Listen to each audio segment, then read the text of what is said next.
product is Smart Cruise Control.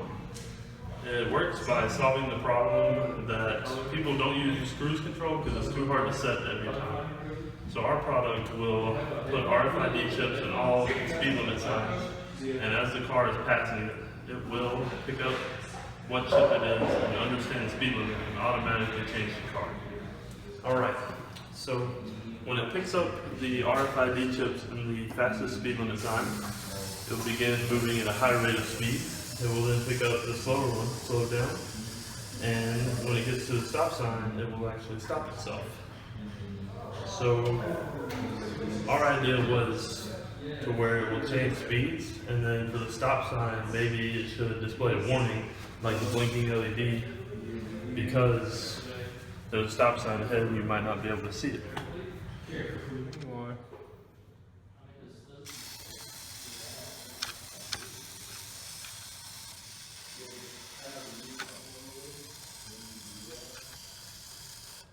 Alright, so the second sensor we implemented is a ping sensor that is used to measure the distance in front of the car to where if you're going the speed limit and another car pulls out in front of you, it will match the speed to the car in front, or if it gets too close within the range, it will actually stop the car. So, here's your speed limit. You're going fast, the car comes out, it's slow, and it gets too close, and it stops. And then once it leaves, it returns back to normal. And then it runs through the same sensing of speed limit signs.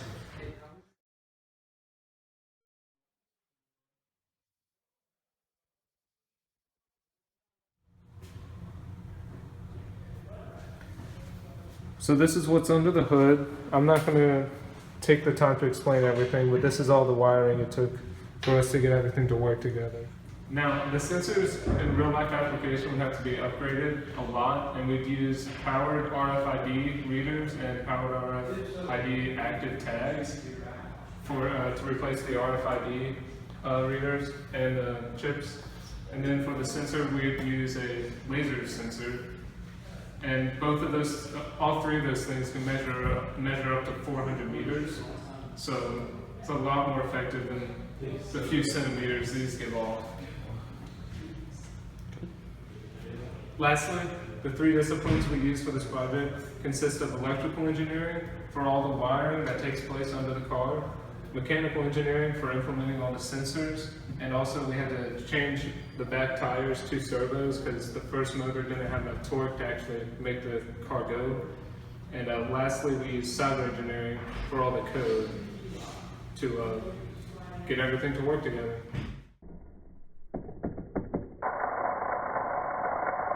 So you have to cut it out. No, I'm not. I'm probably not going to cut it out.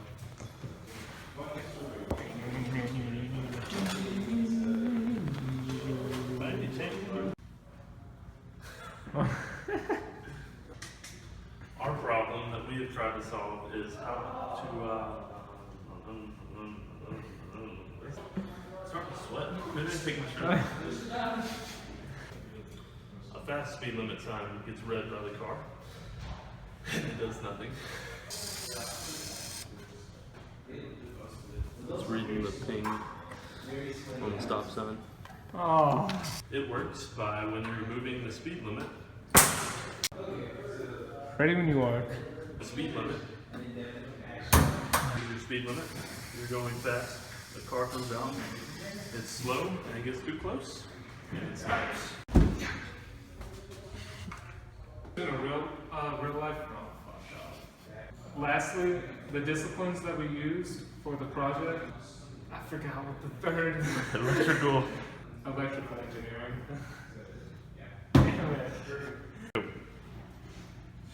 Lastly,